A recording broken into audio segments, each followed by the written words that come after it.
has always been my idol ever since. Idol ko talaga siya. Okay? So, great fan ako ni Alex. When we were kids, I used to follow him everywhere he went. I was like a pebble in his shoe that cannot be shaken off. Diba? So, ganyan ako ka-close kay Alex. So, even when I felt that his friends didn't seem to welcome my presence, Alex never sent me away. But, instead, he put around his arms on my shoulder and enough to assure me that it's okay, Bob. Tapos I have always liked the way he dressed up. From the plain white shirts and the Chuck Taylors. Diba?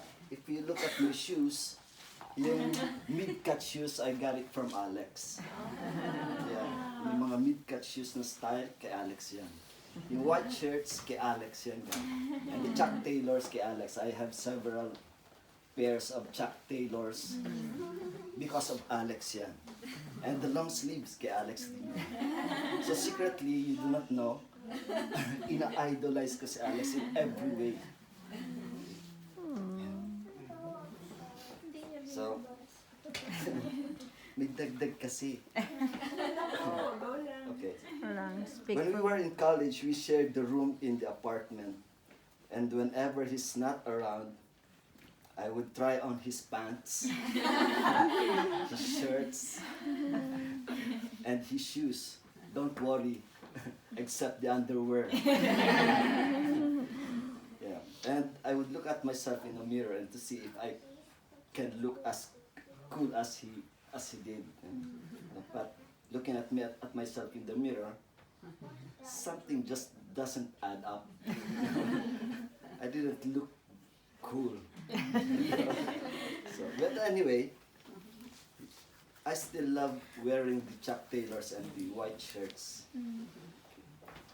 So even in music, I have learned to appreciate different genre from rock and roll to new age music. So every time he comes home to Naga for a vacation, I'd expect to hear some new music to love. It started with new wave artists. The first time he came home, he played the first song of the album, A Flock of Seagulls. The first song, Telecommunication.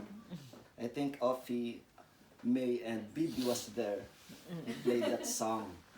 Tapos, I don't know who commented, pero sabi nila, it's weird but it's interesting.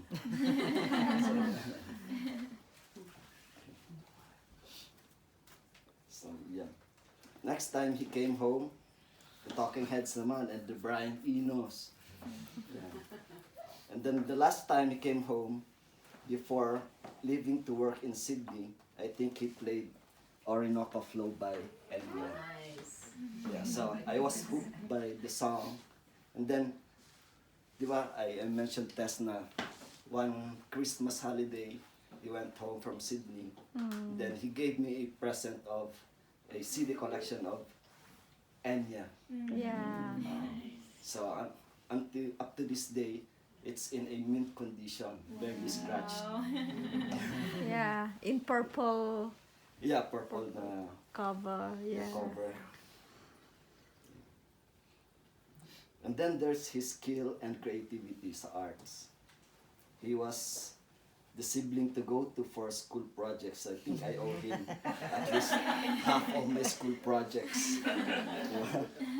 In my attempt to be as good as he was, I tried my hand in drawing. So I copied a Voltes 5, you know Voltes 5? Yeah. Voltes 5, I copied it from a comic book. Then after I sketch my Voltes 5, I will compare it to Alex's work. Apparently, that art is not for me. But then, I found my luck in a different kind of art. You know, the art in surgery. But ironically, Alex suffered a disease that is supposed to be my area of expertise.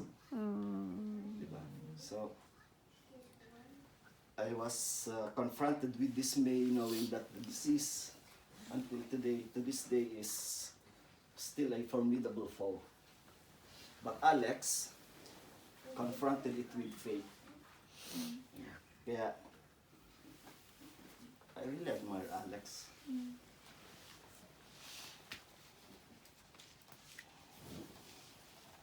And still, I find it ironic that I spent 4 years inside the seminary, pero his faith is stronger than mine.